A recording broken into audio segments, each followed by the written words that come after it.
இன்றே டவுன்லோட் செய்து உங்கள் ஃபேவரட் ஷோக்களை என்ஜாய் பண்ணுங்க. அம்மா தாயே, சமயபுரம் மாரியம்மா, தேவி அம்மா, குலதெய்வம் மாடத்தி அம்மா, நடக்கிறதெல்லாம் உங்களுக்கு நல்லாவே தெரியும். யமலோகம் போய் யமன் கிட்ட போராடி என் உயிரை மீட்டு கொண்டு வந்தேன்னா இப்போ என் ஹஸ்பண்ட் சார் உயிரை மீட்டெடுக்க கோலமலைக்கு போறேன். எனக்கு அங்க அந்த மூக்குத்தி கிடைக்கணும். அத என் கையால் அந்த கோலமலை மீனாட்சிக்கு போடணும்.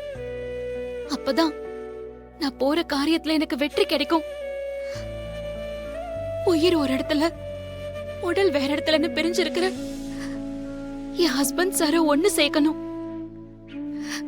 ஹஸ்பண்ட் சார் எனக்கு பழையபடி திரும்ப கிடைக்கணும்.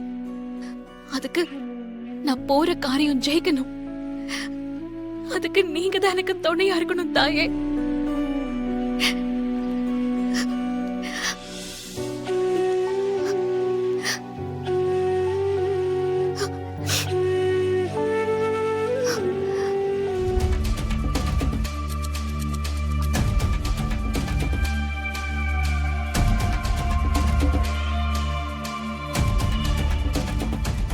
துர்கா, என்னம்மா கிளம்பிட்டியா? ஆமாமா, நான் போயிட்டு வந்துடுறேன். சரிம்மா, பத்திரமா பார்த்து போயிட்டு வா. சரிம்மா. அப்புறம் இன்னொரு விஷயம். என்னம்மா சொல்லுங்க. அது கோலமலையில சக்தி வாய்ந்த மீனாட்சி அம்மன் கோயில் ஒண்ணு இருக்கு. உன் வேலைக்கு நடுவுல உனக்கு டைம் கிடைச்சா அந்த அம்மனை போய் கும்பிட்டுட்டு வா. சரிங்கம்மா, நான் போயிட்டு வரேன். வரேன். சரிம்மா. சரி, பார்த்து போயிட்டு வா.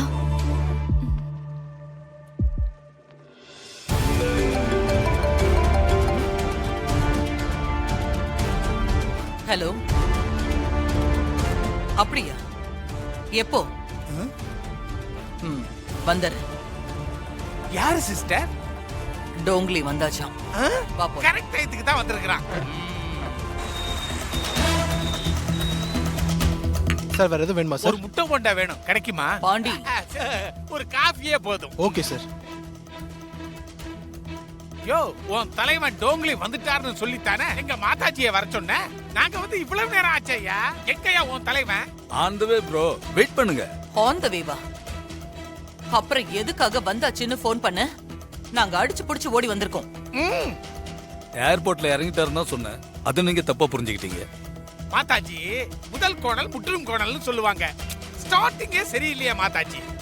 எனக்கு என்னவோ இந்த ஆபரேஷன் சக்சஸ் ஆகுமான்னு ஒரே டவுட்டா இருக்குது. கொஞ்சம் வாயை மூடிக்கிட்டு சும்மா இருக்கியா? அபசகுணமா பேசிக்கிட்டு டென்ஷன் ஆகாதீங்க மாதாஜி. இதுக்கு முன்னாடி அந்த மாரிய க்ளோஸ் பண்றதுக்கு ஒவ்வொரு நாட்டிலிருந்தும் ஒவ்வொருத்தரா இறக்கி பார்த்தோம். ஒன்னும் சக்சஸ் ஆகலையே.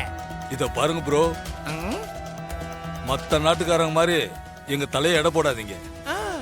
அவர் ஒரே பார்வையில எல்லாரையும் கட்டுப்படுத்தி அவரோட கண்ட்ரோலுக்கு கொண்டு வந்துருவாரு.